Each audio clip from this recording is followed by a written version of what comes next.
Hello, my name is Mark Wilson, and over the next few minutes I'm going to talk you why we need a criminal justice reformation in the United States. Now, according to the National Register of Exonerations, the United States currently has more wrongful convictions than any other country in the world. This is a startling and worrying statistic in a country where 25,000 people currently await their punishment on death row. Now, a few years back, I met a guy in his 50s called Ben.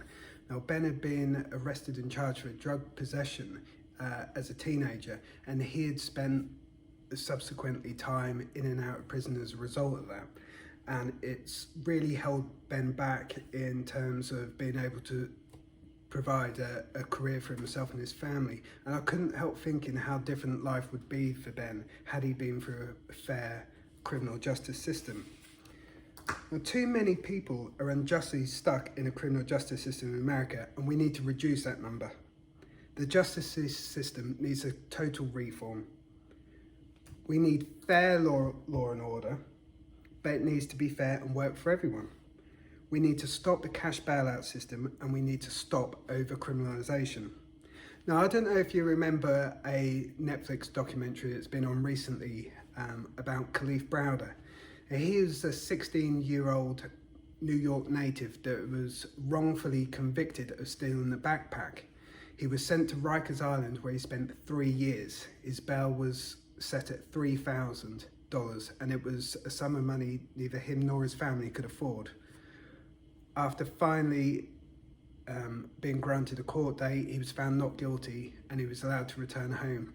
But soon after returning home, he ended up committing suicide.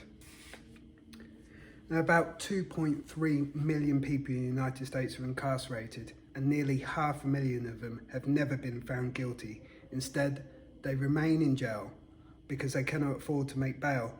The cash bail system hits people hardest in poverty, and reforming the system is critical to tackling the issues of poverty and discrimination in the US.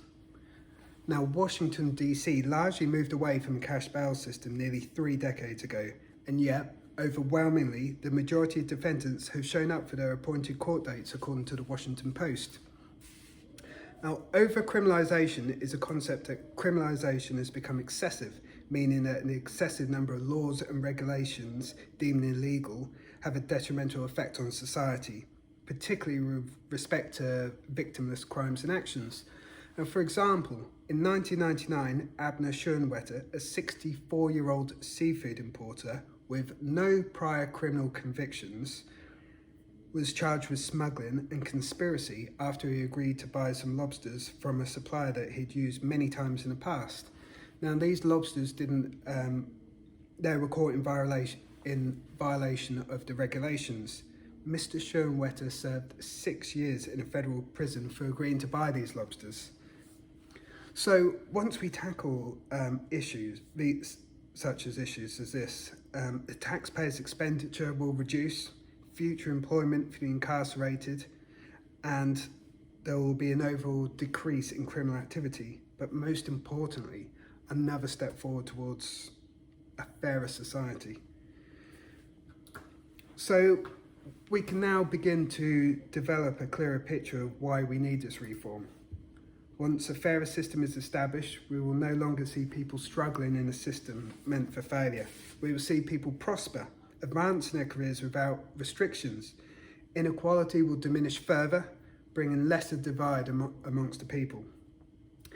Now, there has been some charitable organisations set up, one of which being Reform Alliance, which was formed by Jay-Z and Meek Mill, and they're using their celebrity status in order to draw attention and improve outcomes for those who go through the criminal justice correction system. Kim Kardashian has also visited the White House to fight for this cause. The Reform Alliance was formed in 2019, and you can visit their website at www.reformalliance.com. And Kim Kardashian's The Justice Project has helped shine light on over-criminalised people and help them obtain their freedom. The Justice Project is streaming on oxygen.com. So together we will advocate towards a better and fairer justice system, But what can you do right now to help with the situation? Well, to help end mass incarceration, you can start by letting your political representatives know that you stand for responsible criminal justice policies. You can also support Reform Alliance by contacting them through their website and making a contribution to help pay for their work. I never want to hear of a story like Khalif Browder's again, but it's more than likely unless we advocate for this change. I'm not calling for a relaxed stance on crime. Punishment is necessary, but so is compassion, equality, redemption, and rehabilitation. A donation to Reform or another charitable organisation, or an email to a local representative would really go a long way in helping us combat this. I thank you for your time.